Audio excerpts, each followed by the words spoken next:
Donc, bienvenue à ce webinaire de la série des webinaires d'été, hein, où on va essayer de regarder comment on peut faire des plans normés avec Revit, comment on peut dessiner correctement avec Revit, hein. Donc, je me présente d'abord, hein, je suis Frédéric Fanière, je suis le responsable de la technologie et de l'innovation chez RFSA. Ça fait maintenant plus de 35 ans que j'accompagne, enfin, on accompagne toute l'équipe quand même, les bureaux d'études dans la mise en place des solutions numériques pour améliorer la productivité. Bon, je suis assez spécialisé sur les moteurs, bien sûr le moteur AutoCAD, Civil 3D, Revit depuis 2005 et 3ds Max et Maya également. Une bonne connaissance des moteurs de rendu, notamment pour faire du design motion, que ce soit avec VRA, ARA ou Corona, et d'autres, hein, également. Donc, les webinaires d'été, aujourd'hui, c'est faire des plans normés avec Revit, hein, ce jour, demain, vous avez d'autres webinaires encore, et ça jusqu'au 7 août. Vous en avez un certain nombre qui ont eu lieu précédemment. Vous pouvez les revisionner en vous connectant sur la page de RFSA et vous avez des webinaires ces webinaires représentent un peu tout le portefeuille des produits que l'on peut avoir dans l'AEC Collection, puisque c'est un produit, c'est une palette de produits, hein, dans lequel vous avez une quinzaine de produits qui vous sont fournis. Bon, c'est vrai que la plupart du temps, les gens utilisent AutoCAD et Revit, hein, je dirais, c'est la raison essentielle pour laquelle ils font l'acquisition de cette collection. Mais il faut savoir quand même qu'il y a beaucoup de produits à côté qui sont fournis et qui permettent d'améliorer grandement la productivité des bureaux d'études et des cabinets d'architectes. Et souvent, ces produits sont méconnus, voire même pas lancés quelquefois, alors que c'est bien dommage puisque non seulement ils vous permettraient de gagner du temps, mais en plus, vous les payez dans votre abonnement, donc autant les utiliser. Donc, vous avez un certain nombre de webinaires. Je vous conseille le webinaire de la collection AEC, celui du mercredi 8-7, qui présente un peu tous les produits qu'on a dans la collection et qui vous permet de voir un peu les tenants et les aboutissants de chacun des produits. Donc, moi, je vais commencer. Donc, le déroulement du webinaire, on va regarder les normes et Revit, hein. On va regarder vue de dessin, vue de dessin, vue de détail. On regardera également un peu les familles. Et puis, ensuite, je passe bien sûr par une démonstration pour que ce soit plus réaliste pour vous. Et à la fin du webinaire, vous pourrez me poser des questions et je tâcherai d'y répondre en direct. Alors, d'abord, une petite présentation de RFSA. Donc, RFSA existe depuis 1988. Hein, on était un bureau d'études, hein, essentiellement en calcul, calcul des éléments qui composaient les procédés chimiques et pétrochimiques, hein. Moi-même, j'ai calculé pendant des années des colonnes à plateau et des échangeurs. Donc, je suis ingénieur mécanicien avant tout. Et puis, on était beaucoup plus jeunes, hein, donc on s'est intéressé tout de suite à la partie numérique, hein, l'informatique, et on a dérivé sur l'accompagnement des bureaux d'études pour mettre en place les solutions de dessin et puis ensuite de conception, de calcul dans les bureaux d'études. RFSA a une particularité sur le marché français, d'être à la fois spécialiste sur les applications, mais également spécialiste dans la partie intégration et notamment intégration numérique sur le réseau à travers un réseau des infrastructures de dessin et de conception.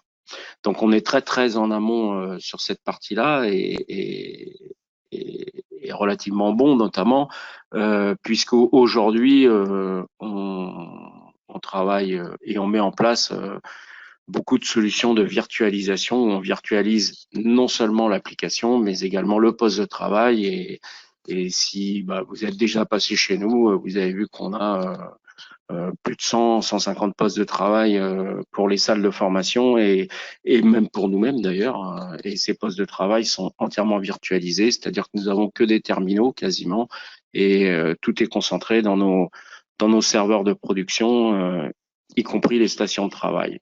Donc, ce qui permet d'avoir une meilleure souplesse dans l'utilisation des infrastructures matérielles.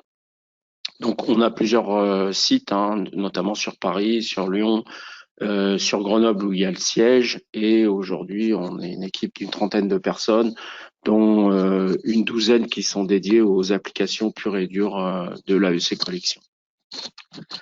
Alors, on va rentrer dans le dur. Donc d'abord, la difficulté du dessin avec Revit. Bon, Revit, moi je l'ai vu arriver en 2005. C'est un produit qui existe depuis une vingtaine d'années maintenant. Et bah, Revit, la différence qu'il y a avec, je vais parler d'AutoCAD puisque c'est ce qu'on retrouve essentiellement dans le bureau d'études, c'est qu'avec AutoCAD, on dessine. Hein. AutoCAD n'est que le remplaçant du rotring et de la planche à dessin, puisqu'on va travailler avec des entités vectorielles, du trait, on va tracer, on va remplacer la partie tracée sur un bout de papier par un clic et la commande ligne. Et je dirais que la grosse différence qu'il y a entre la planche à dessin et AutoCAD, c'est que dans AutoCAD, on dessine à l'échelle 1, alors que quand on travaillait sur la planche à dessin, bah, il fallait réfléchir en amont à quelle échelle on allait travailler. Et c'est pour ça puisqu'on était limité par la surface de papier, c'est pour ça qu'on avait des cutches, qu'on faisait d'abord une mise en page de ce que l'on voulait montrer avant d'attaquer bille en tête. Mais on traçait avant tout des plans, et ces plans, quand on les traçait, on faisait des vues de dessus, des vues d'élévation, des coupes, etc. Mais grosso modo, cela permettait de construire le modèle, hein, et ce modèle, il était constamment dans notre esprit, et du modèle, on pouvait ressortir également un certain nombre d'informations, telles que la documentation, mais grosso modo, de toutes ces données qui étaient tracées sur le plan, bah, quand on avait cette représentation, on était capable d'imaginer le modèle. Et si moi j'étais un dessinateur en mécanique et que je faisais un plan en mécanique, ben, si mon collègue était mécanicien, il lisait le plan, ben, il voyait la même chose, hein, que moi, c'est-à-dire le même modèle en théorie que moi, la même chose en 3D. Et ça permettait de se comprendre et de pouvoir véhiculer de l'information. Si c'était un tiers qui n'avait pas cette expérience de la représentation du plan, bah, c'était beaucoup plus difficile pour lui parce qu'il n'avait pas le fait de lire un plan avec ses vues de dessus, ses vues de côté, ses détails, etc. et d'assembler le modèle dans sa tête. Quand on est passé sur Revit, on a eu une différence essentielle, c'est qu'on travaille directement sur un modèle. Et puis du modèle, bah, je dirais, sont issus les plans, les coupes, la documentation, les élévations, etc. Donc, on facilite, je dirais, l'appréhension du modèle. Hein. On est moins obligé de faire des représentations 2D pour construire le modèle. Mais par contre, le fait d'automatiser un certain nombre de tâches, comme la représentation des plans et des planches de dessin, d'ailleurs les feuilles, hein, comme on dit, fait que ça facilite le travail, mais on a perdu un peu en qualité de dessin, surtout que le métier de dessinateur est un métier qui s'est galvaudé quand même dans le temps, hein, puisque tout le monde est projeteur aujourd'hui, alors qu'il y avait quand même un certain il y a une vingtaine d'années, on avait encore des qualifications du petite étude à l'étude, au projeteur 1, projeteur 2, projeteur 3, avec des connaissances qui étaient différentes. Mais tous ces gens-là communiquaient avec des plans, et ces plans étaient normés pour qu'il n'y ait aucune erreur d'interprétation, et en sachant quand même que aujourd'hui, le plan, il est aujourd'hui et hier, hein, le plan est contractuel. Hein, ce que vous transmettez dans vos feuilles, c'est quelque part un contrat, hein, c'est le fruit de votre réflexion, et donc une erreur d'interprétation peut coûter cher. On le voit tous les jours dans les tribunaux. Et le responsable, c'est bien celui qui a réalisé le plan, celui qui a mis son nom dans dans le cartouche. Donc le dessin repose sur des normes. Hein. Alors des normes, vous en avez beaucoup, mais on va dire que les deux normes essentielles qu'on retrouve, c'est le dessin d'architecture, la norme NFP 02-001, qui définit le dessin en architecture, en bâtiment et en génie civil. Ce sont les principes généraux, principes de représentation de l'ouvrage. Vous avez également la NFP 02-005 qui concerne tout ce qui est cotation, hein, donc enrichissement de la documentation. D'autres normes existent, hein, suivant les corps d'état, suivant qu'on soit en fluide, en électricité, etc. Je les ai pas toutes citées, mais vous en avez un certain nombre. Donc ces normes, si je les regarde, bah, elles décrivent hein, donc la façon dont on doit représenter les choses sur un plan. Hein, donc, et elles sont accessibles à tous. Hein, il suffit de les demander à la FNOR. Et puis, vous avez donc les normes de dessin. Souvent, on a tendance à oublier ces documents qui sont quand même essentiels dans la validité du document qu'on édite.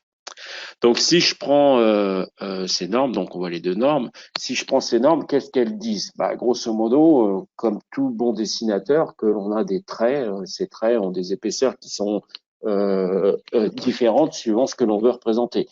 Si c'est un contour vu, ce sera un trait fort. Si c'est un contour de section, hein, un mur qui est coupé, ce sera un contour renforcé. Et puis, si ce sont des arêtes qui sont cachées ou des lignes d'attache de cotation, etc. Ce sont des traits fins. Et puis, bon, il y a différentes définitions sur ces épaisseurs de traits. Et ce qu'il faut se rappeler, c'est que entre un trait fin et un trait fort, la norme dit bah, que l'on doit être grosso modo 2 fois plus gros. Hein. Donc, si mon trait fin c'est un 0,18, alors pourquoi c'est 0,18? Parce que à l'époque, on n'avait pas des Rotring qui faisaient 0,175, hein, qui est la division de 0,35 par 2. Mais si c'est un 0,18, mon trait fort devrait être en 0,35 et mon trait super fort, mon trait renforcé, en 0,7. La norme me dit bah, à moi de choisir hein, ce que je vais utiliser, mais ce qu'il faut, c'est que j'ai bien ce multiple de 2 entre le très fin et le très fort, et le très fort et le très super fort.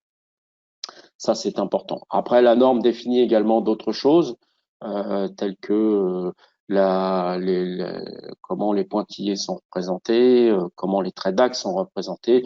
Je vous laisserai lire la norme, c'est le plus simple, mais normalement, en tant que bon dessinateur que vous êtes, bah, vous devez la connaître sur le bout des doigts. Dans Revit, où je vais retrouver ces éléments-là? Bah, essentiellement, je vais avoir plusieurs zones dans lesquelles je vais pouvoir jouer sur ces éléments-là. La première zone, c'est déjà les vues, hein, la vue qui est la requête que j'exécute dans la base de données et la représentation graphique du résultat de cette requête, elle va être classée sous forme de discipline. En fonction de la discipline, on va voir que la représentation est différente, l'interprétation des différents éléments qui doivent s'afficher dans ma vue vont être différents. J'ai également les motifs de ligne. Dans les motifs de ligne, je vais pouvoir choisir les motifs que je veux utiliser et modifier, bien sûr, si besoin est, les propriétés des motifs de ligne, notamment par l'espace et la longueur des tirés, par exemple, pour les traits cachés. J'ai également les styles de ligne, et Revit par défaut, et je pars de gabarit standard, hein, pour vous montrer ça, et déploie un certain nombre de styles de lignes, hein, notamment les lignes fines, les lignes moyennes, les lignes épaisses, mais également des lignes qui sont déjà prédéfinies dans un certain nombre de fonctions, hein, comme les lignes de séparation d'espace, séparation de pièces, etc. Vous avez également la ligne, souvent on nous pose la question, la ligne de l'au-delà, hein, qui est la ligne qui se situe entre la zone de vue en plan et la profondeur de la vue. Hein, je reviendrai dessus. Donc ça, c'est important de savoir que cette zone est pilotable par un type de ligne et par une couleur hein, spécifique. Vous avez également ce panneau-là qui vous permet de définir, je dirais, en fonction des échelles, et c'est le panneau un des plus importants, hein, en fonction des échelles, Vous avez donc 16 types de traits, hein, c'est largement suffisant pour faire du dessin. Imaginez que vous ayez 16 stylos pour dessiner, hein. Donc vous avez 16 types de traits, et ces types de traits, Revit vous permet de modifier ces épaisseurs en fonction des échelles. Donc si je devais travailler à la norme et que je définis que mon trait fin il fait 0,18, bah, je dirais que c'est le trait numéro 1, par exemple, hein, la classification numéro 1 pour l'épaisseur du ligne, et je mettrais du 0,18 de partout. Pour le 2, ce serait le trait, par exemple, fort, et à ce moment-là, ce serait du 0,35. Pour le 3, ce serait du 0,7, etc. Et ensuite, il va falloir que j'attribue ces lignes à la définition de mes objets pour avoir des plans normés. Souvent, ce qui n'est pas fait par défaut dans les gabarits. Ensuite, il va falloir que je travaille sur les styles d'objets. Les styles d'objets, vous avez vu que dans Revit, tout est catégorisé, hein, et puisqu'on travaille en mode objet, hein, je ne travaille pas, je ne dessine pas, je vais chercher un objet et ensuite c'est Revit qui va me le représenter, hein. Donc ces catégories d'objets sont classifiées suivant l'architecture, la structure, la partie plomberie, électricité, etc. Et donc les objets vont avoir une certaine description sur les épaisseurs de ligne, que ce soit en projection, c'est ce qui est vu sans être caché, mais qui n'est pas coupé. Et puis j'ai tous les traits qui sont coupés également pour, par exemple, les murs. Ici, si je prends, ben là ici j'ai une définition d'une épaisseur de 2 pour ce qui est projeté, d'une épaisseur de 2 pour ce qui est coupé. Donc on voit que déjà par défaut dans le gabarit, c'est pas bon, on devrait avoir une différence ici.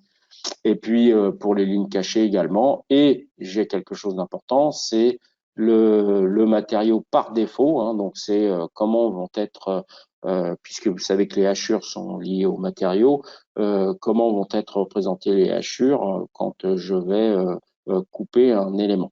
D'accord. Vous avez également les couleurs. Bon, la norme dit que les plans doivent être de préférence en noir, hein, avec des traits noirs sur un fond blanc. On peut utiliser la couleur, mais à ce moment-là, il faut expliciter sur le plan pourquoi on utilise la couleur et quelle est la raison d'utilisation de la couleur. Mais les plans, normalement, sont en noir et blanc.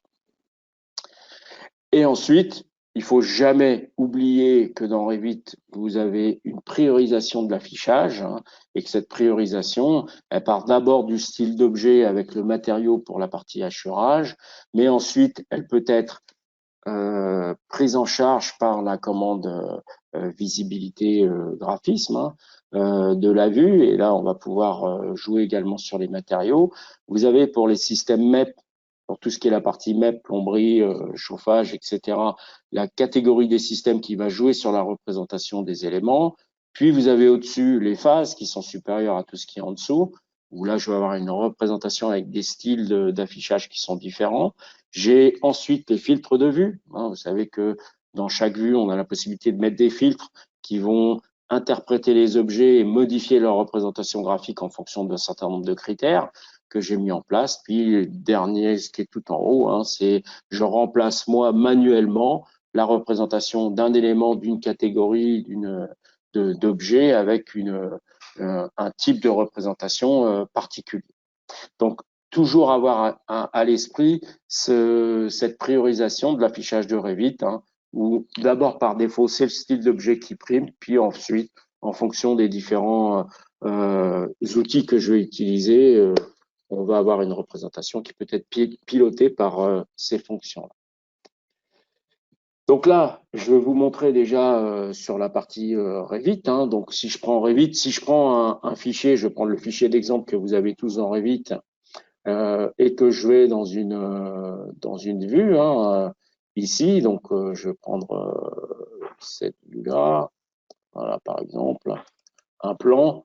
Bah, concrètement, si je prends le plan, je vois que la représentation, elle n'est pas tout à fait normée telle que je devrais l'attendre en tant que dessinateur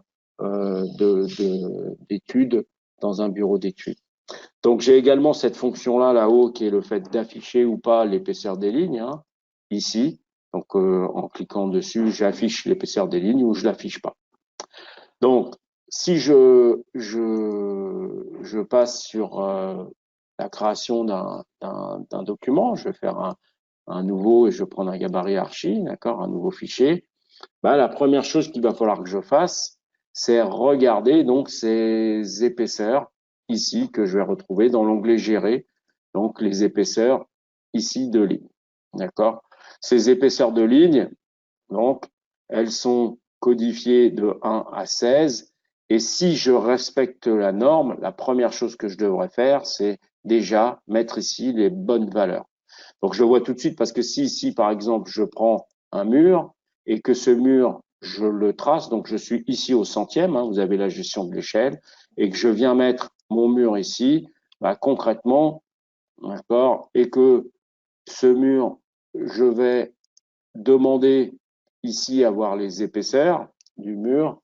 Imaginons que je vienne visualiser donc ma plage de vue qui me dit que mon plan de coupe est à 1,20 m. Bon, la norme dit que ça doit être à 1 mètre ou au-delà du redingot.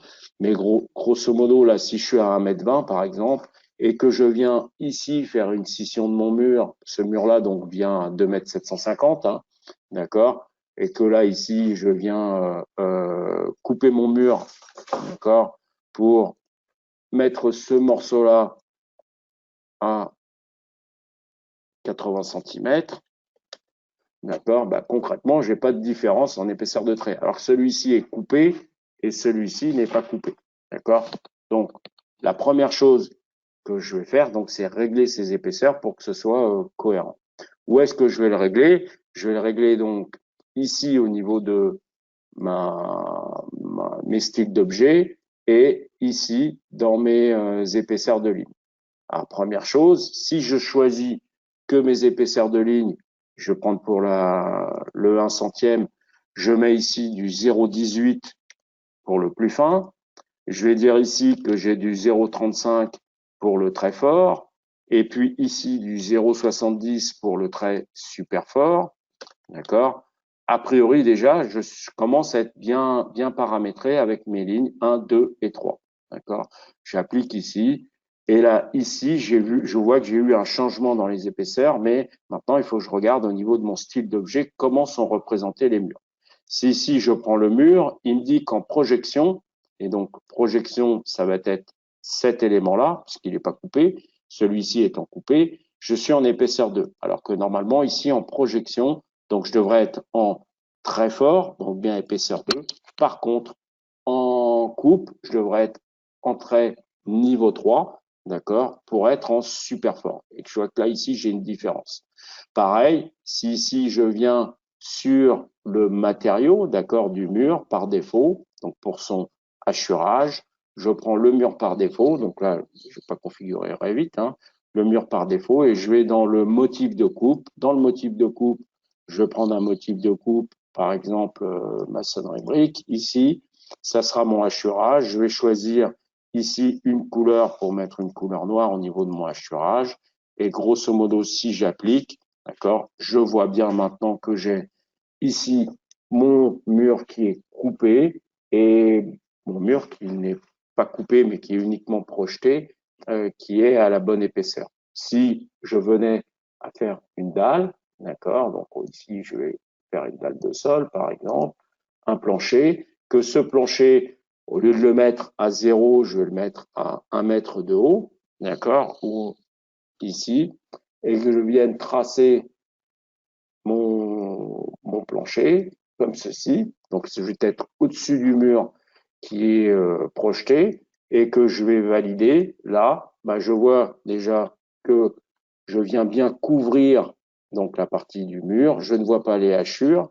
Donc, et je ne vois pas les lignes cachées. Si j'avais besoin de voir les lignes cachées, deux solutions. Soit je change la discipline, d'accord. Je vais dire que le traitement des lignes cachées est, je vais jouer sur le bouton d'afficher toutes les lignes cachées et à ce moment-là, je verrai les lignes cachées. Et là, j'aurai donc les lignes, les pointillés. Je vois que mes pointillés, normalement, devraient être en très fin. Donc, je vais aller regarder ici, par défaut, dans mon style d'objet. Et dans mon style d'objet, au niveau des murs, d'accord, si je déplie le petit plus ici, je vois que les lignes cachées, elles sont définies en 2, alors que normalement, elles devraient être définies en 1, c'est-à-dire en trait fin.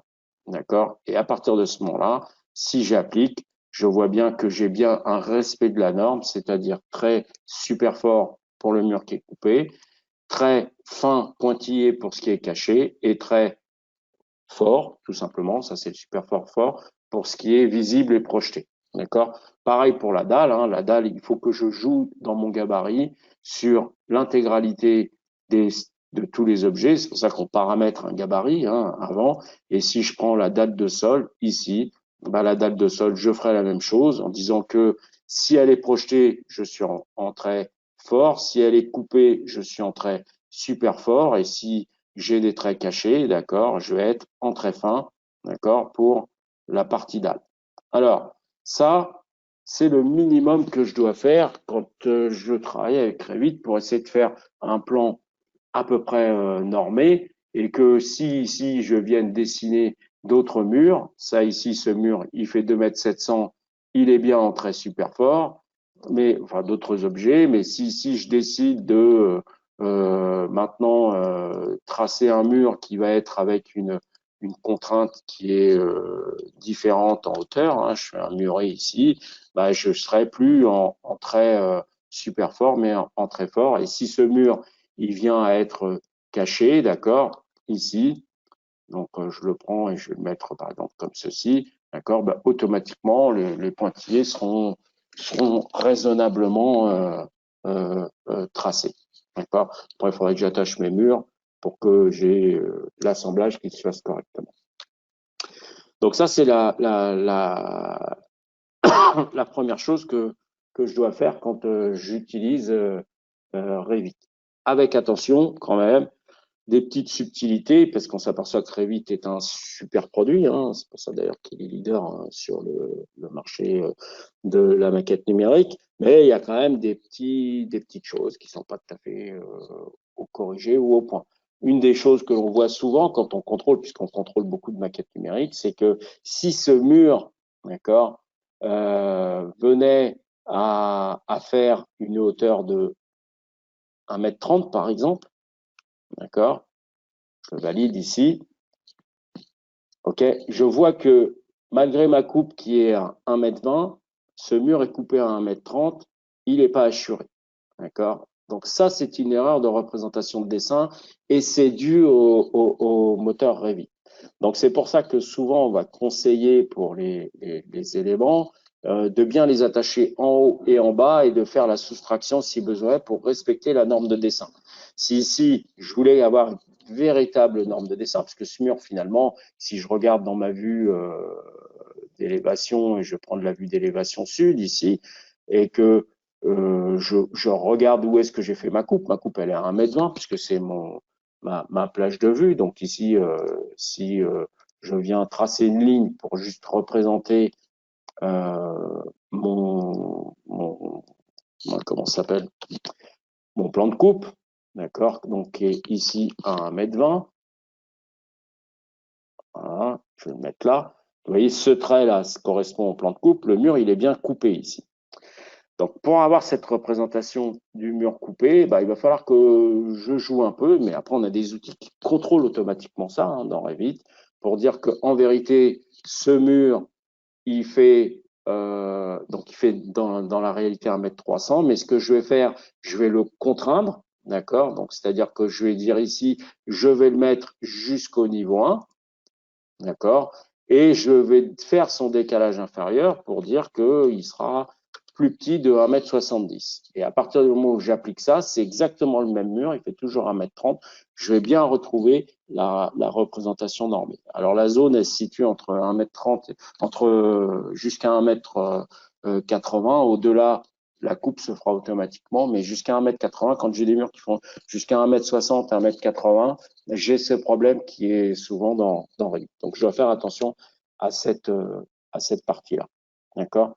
Donc, pour faire des plans normés, qu'est-ce que je dois faire? Bah, la première chose, dans mes paramètres de dessin, dire je dois configurer mes épaisseurs de ligne. Et là, ce que j'ai mis ici, le 0,18, 0,35, 0,7, ben, il faudrait que je le mette de partout, d'accord, là, dans mon gabarit, pour être sûr que si jamais je venais à changer d'échelle, ben, que j'ai bien toujours la même représentation graphique. C'est-à-dire que là, ici, si je viens à l'échelle du 50e, j'aurai toujours les mêmes épaisseurs de trait sur ma feuille. Et je vois qu'ici, par exemple, si je vais à l'échelle de demi, ben là, j'ai plus d'épaisseur de trait.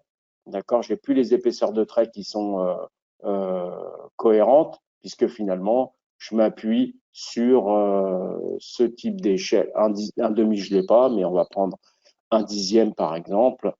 Ici, un dixième, bah, mes épaisseurs de trait sont plus cohérentes. D'accord? Si je voulais qu'elles soient cohérentes, il faudrait à ce moment-là que j'aille dans mes épaisseurs de ligne et pour le dixième, dire que là, j'ai du 0,35 et pour le trait super fort, du 0,7.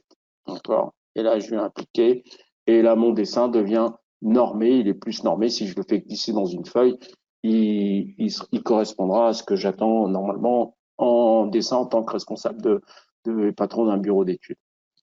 Donc ça, c'est le premier point et c'est un point qui est important, donc toujours penser à ça. Après, vous avez les styles de ligne, hein, donc les styles de ligne, vous avez pour les lignes cachées, lignes fines, lignes épaisses, et puis ensuite, vous avez les lignes qui sont directement dans les éléments, que vous pouvez également modifier, qui sont utilisées. Donc là, je peux jouer également sur cette partie-là. Si je venais à dessiner, les lignes fines, je voudrais qu'elles soient en 1. Les lignes moyennes, on va dire, c'est les fortes, et je voudrais qu'elles soient en 2, et celle-ci en 3, par exemple. D'accord? Pour les lignes très épaisses, j'applique ce qui me permet de moi dessiner, si jamais j'avais besoin de dessiner quelque chose à travers ce qu'on appelle une ligne de détail, de choisir et de dire je vais travailler avec une ligne épaisse et à ce moment-là, je serai à l'épaisseur qu'il faut, d'accord? Et si jamais je viens utiliser ici ligne de détail et que je viens utiliser la ligne fine, ben, je serai également dans ce que j'ai défini dans mes familles. Vous allez me dire, dans Revit, normalement, je n'ai pas à faire de dessin. C'est vrai, d'accord, je n'ai pas à faire de dessin, mais un petit peu quelquefois, notamment quand on va rentrer dans les détails. D'accord. Et si ici, je prends pour la partie détail, hein, ici, pour les détails, j'ai donc deux types de vues. Hein. J'ai les vues de détail qu'on va faire avec la fonction détail et j'ai les vues de dessin. D'accord. Alors ça, c'est important déjà de faire la différence entre les deux. Hein. Le détail, c'est les éléments qui proviennent du modèle. Généralement, c'est pour faire des détails avec des échelles un peu plus détaillées. Hein. Je fais une coupe et puis dans cette coupe, je veux faire un détail. Là, c'est les éléments du modèle. Donc, à part redessiner un peu dessus ou utiliser les profils de coupe, je peux pas faire grand-chose. Ou sinon, j'ai des vues de dessin et ces vues de dessin vont être très pratiques, notamment quand je commence à travailler très vite, parce que du détail, je vais pouvoir aller le rechercher à partir d'AutoCAD pour des détails qui sont très fournis, qui peuvent venir de fournisseurs, etc. Alors, comment je vais voir ça? D'accord? Si ici, je viens dans Revit et imaginons ici ce mur, donc je vais repasser une échelle du centième, là, sur cet élément-là, je viens mettre une fenêtre, par exemple, d'accord, ici.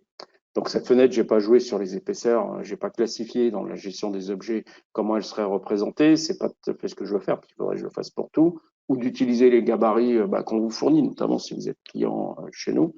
Donc là, ici, si je venais à faire une coupe, là, de cet élément-là, voilà, coupe, hein, donc une des fonctions magiques quand on vient d'AutoCAD, hein, cette fonction coupe, là, et que je vais à la vue, bah, grosso modo, je m'aperçois, d'accord, et ce qu'on va faire, c'est qu'on va modifier la hauteur du mur ici, on va passer sur un mur qui est pleine hauteur, ce sera plus sympa.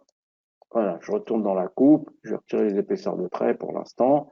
Là, concrètement, si j'ai besoin de faire une vue de détail, bah, deux solutions. Donc, soit je viens chercher ici la vue de détail, qui est là, et je vais choisir cette vue et aller ensuite à la vue que je vais retrouver dans l'arborescence modifier l'échelle si besoin est, passer sur une échelle du 50e par exemple, et avoir les épaisseurs de trait qui correspondent à mon 50e. Faut pas avoir peur de cette épaisseur de trait quand je la vois sur l'écran, parce que je suis très grossi, mais si quand je vais glisser sur la feuille, ce sera à la bonne épaisseur. D'accord? Ça, c'est la première solution. Si j'ai besoin de modifier cette partie-là, ça va être un peu, je vais pouvoir utiliser ici des fonctions comme les fonctions de dessin. Donc là, ici, si j'annote, je vais utiliser des lignes et je vais pouvoir dessiner avec les lignes qui m'intéressent. Hein. Par exemple, des lignes épaisses, si j'avais besoin de dessiner quelque chose, par exemple sur le mur, d'accord. Et puis derrière, et c'est là où je retrouve que Revit est un peu pauvre, c'est au niveau du dessin 2D. Donc ça, c'est uniquement associé à cette vue, hein, cette vue qui est la coupe du repère 1. Hein. Donc concrètement, là, si j'ai besoin de faire un hachurage, je ferai une zone et cette zone de hachurage, je viendrai ici m'appuyer avec les accroches objets pour hachurer cette partie-là si besoin. D'accord. Donc ça, quand je viens d'AutoCAD, ça va me sembler relativement lourd. D'accord, par défaut, le motif de hachurage, je vais le changer ici quand je vais pouvoir modifier le type. Hein, si je duplique le type et je vais mettre par exemple opaque blanc ici pour mettre autre chose, hein, et que je viens changer les couleurs, par exemple.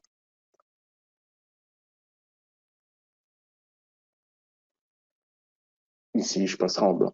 Cette solution, deuxième solution, c'est d'utiliser le profil de coupe. Sur les objets, on a cette possibilité d'aller chercher le profil de coupe, d'aller sélectionner la famille système qui m'intéresse, notamment sur les murs et les dalles, et ici d'aller tracer, d'accord, la zone que je veux, par exemple, retirer du mur, hein, ici, et de dire, je vais conserver dans ce mur, je vais conserver avec la petite flèche, non pas cette partie-là, ici, d'accord, mais cette partie-là.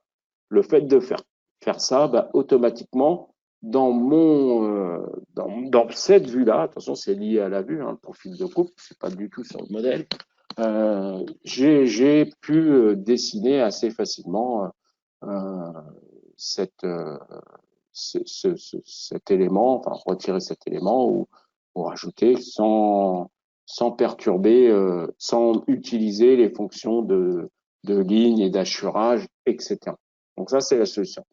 Après, quand j'ai des détails qui sont un peu plus importants, d'accord, imaginons que et là je passe sur AutoCAD, on me fournit ou j'ai déjà dans ma base de données AutoCAD, et Dieu sait que vous en avez, puisque AutoCAD, ça fait 25 ans que vous l'utilisez, des détails fournis et riches, quelquefois je me dis, punaise, j'utiliserai bien ça pour mettre dans Revit, pour expliquer comment le châssis se monte sur l'appui.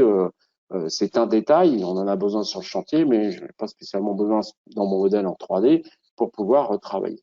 Donc là, à ce moment-là, Revit nous permet d'utiliser ce qu'on appelle des vues de dessin. Donc là, ici, je vais aller dans Vue, et dans Vue, j'ai cette notion ici de vue de dessin.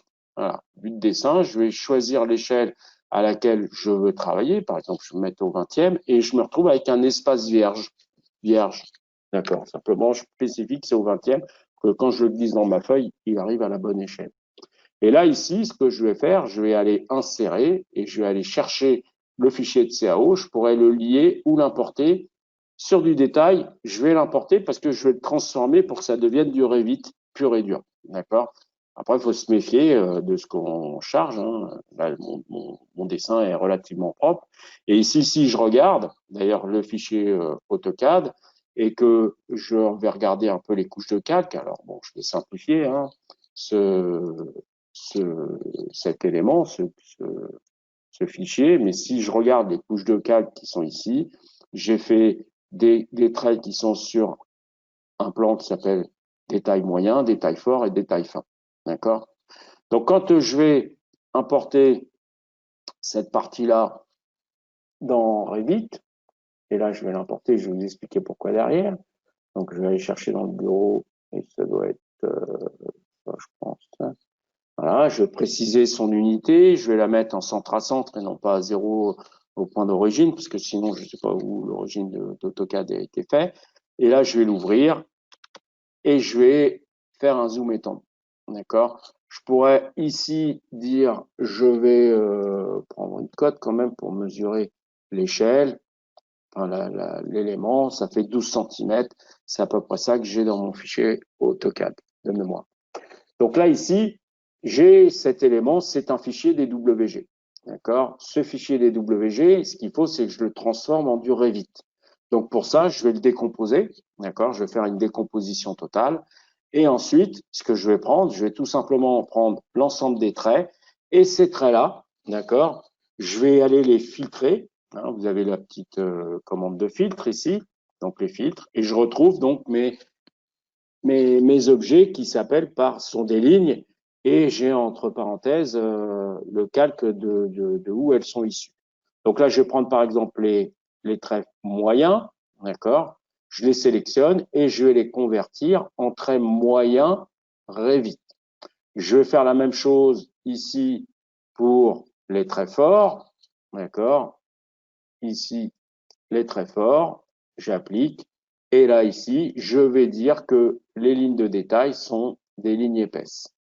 Et puis, je fais une troisième manipulation qui va être, vous l'avez compris, le fait de travailler sur les détails fins, les lignes fines, d'accord? Et ces lignes fines, je vais les convertir en lignes Revit avec le style ligne fine. Ce qui fait que maintenant, d'accord, si je passais avec mes épaisseurs de traits, et imaginons que je change ici l'échelle, hein, je vais passer au 10e, ou pour qu'on ait des épaisseurs qui soient un peu plus fines, on voit bien ici, d'accord, les épaisseurs qui sont cohérentes, d'accord, les épaisseurs de traits du fichier DWG. Qu'est-ce que j'ai à faire après?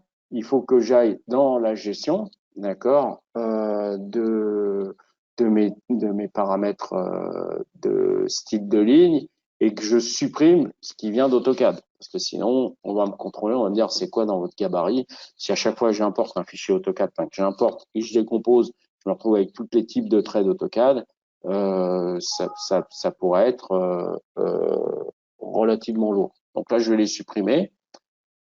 Et du coup, je me retrouve qu'avec des lignes Revit. C'est comme si j'avais fait ça avec Revit. Hein. Donc, c'est comme si j'avais dessiné, sauf que j'ai gagné du temps. Maintenant, il va falloir que je référence ça par rapport à ma coupe. Donc, on va imaginer ici, d'accord? Bon, je vais supprimer ça, j'en ai pas besoin. Encore ce détail, il va me dire qu'il supprime la vue qui est associée. Et là, je vais refaire la même chose. Je vais faire une vue de repère. Mais simplement, avant de cliquer et de faire la vue de repère, je vais référencer ça à ma vue de dessin que je viens de créer. D'accord? Ce qui fait que quand je vais ici sélectionner cet élément-là et que je dis, tiens, je vais aller à la vue, d'accord? Bah, je vais tomber sur mon dessin, enfin, le dessin comme si j'avais dessiné dans Revit, mais façon AutoCAD, d'accord, qui vient d'AutoCAD.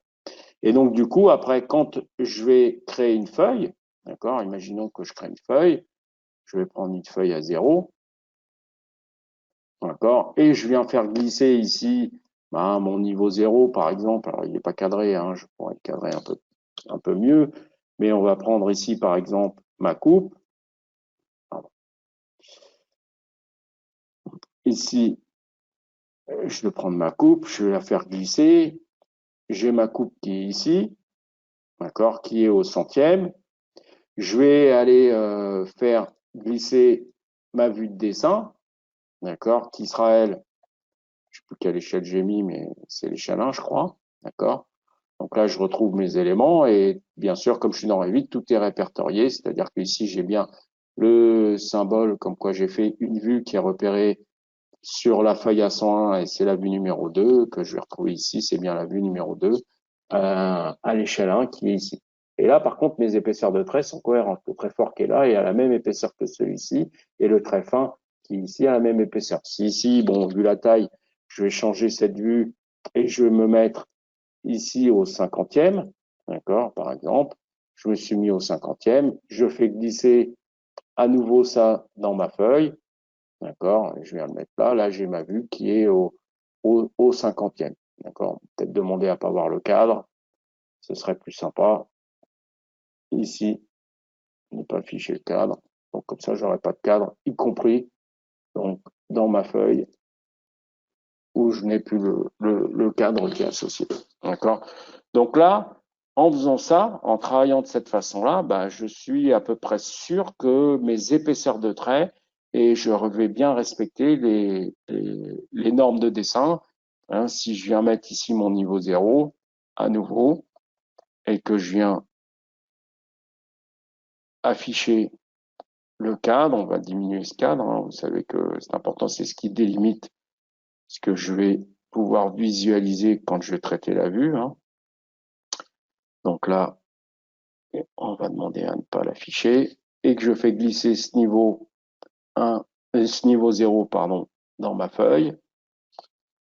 Bah là, du coup, je me retrouve avec un plan au centième, j'ai une coupe au cinquantième, j'ai une vue à l'échelle 1, mais toutes les épaisseurs de traits sont cohérents par rapport à mes modèles.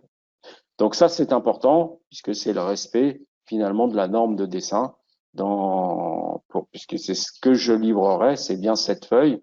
Hein, à un moment donné, ce qui va faire foi, c'est quand même le résultat de mon travail du dessin.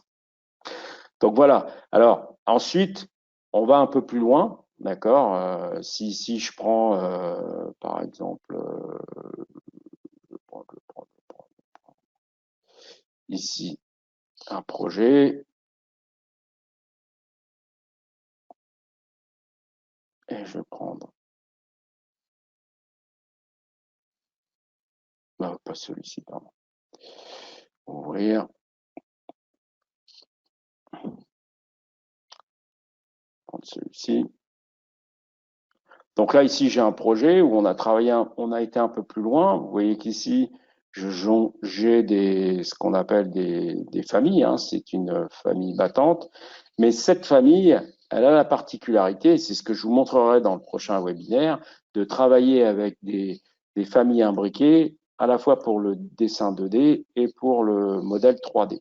C'est-à-dire que là, ici, concrètement, si je regarde l'élément en 3D, d'accord, et que je viens ici visualiser mon élément, ce sont ces fenêtres qui sont ici, ce sont les fenêtres qui sont issues de Revit, d'accord, fenêtres traditionnelles. Par contre, au niveau de mon dessin, ce que je souhaiterais, c'est avoir du détail de façon un peu plus importante. Donc là, ici, si je viens dans la coupe, là, je vais aller à la vue, d'accord, là, j'ai la possibilité, en fonction du niveau de détail que je vais choisir, je vais ça pour ça plus compréhensible. Là, ici, j'ai le modèle Revit, de la famille Revit, mais j'ai ici, si jamais je viens changer mon niveau de détail, là, je vais avoir le modèle qui est issu d'AutoCAD. D'accord? Vous allez me dire, ouais, ben, c'est juste un dessin qu'il a fait.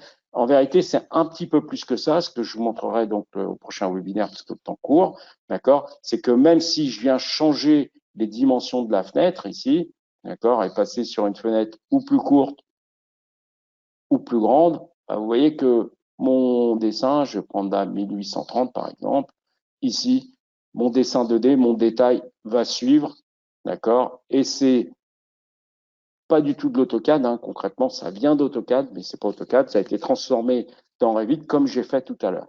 Donc, prochain webinaire, je vous montrerai comment on fait pour faire ça, c'est-à-dire mélanger à la fois du détail et en fonction de soit l'échelle, soit du niveau de détail ici que je vais avoir, bah, avoir une représentation ou une autre, d'accord, pour pouvoir enrichir facilement son modèle.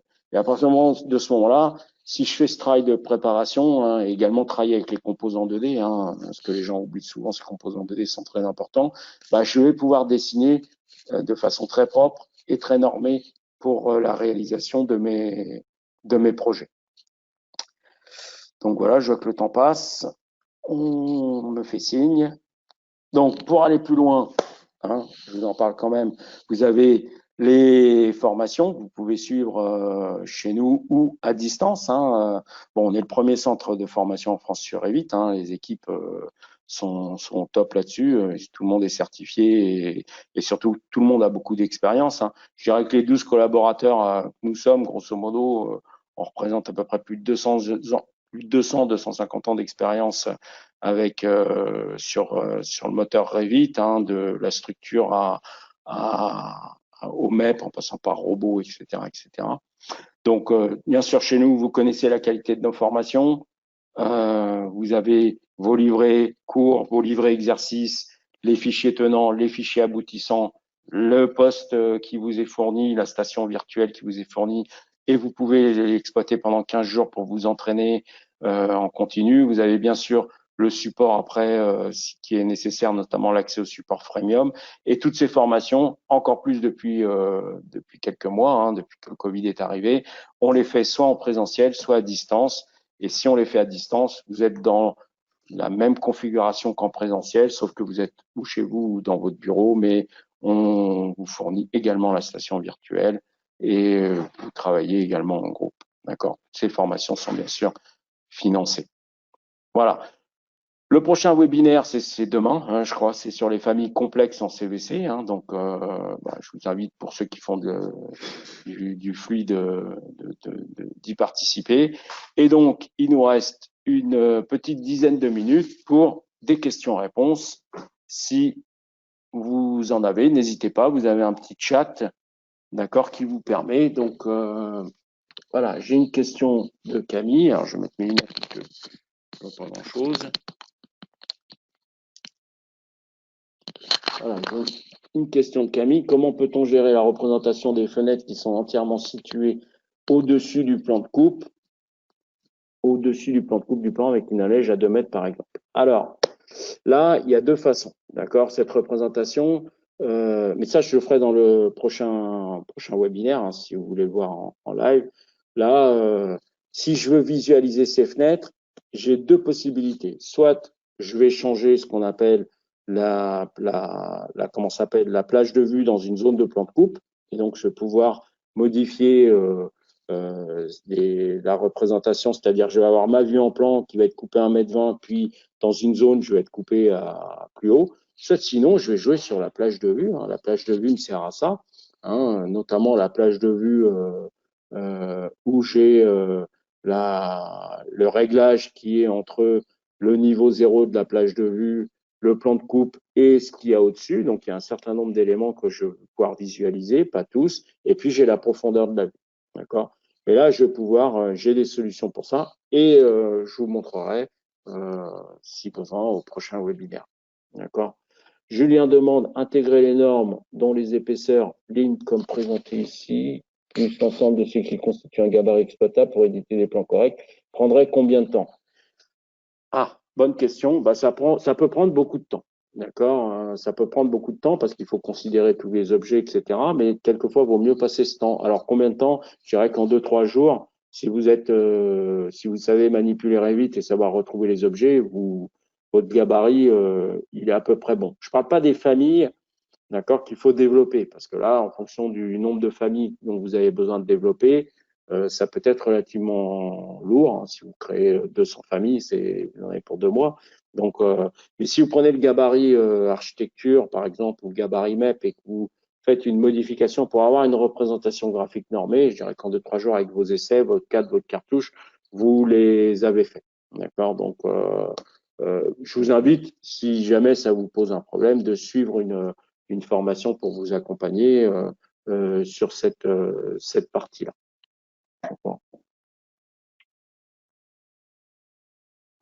Alors,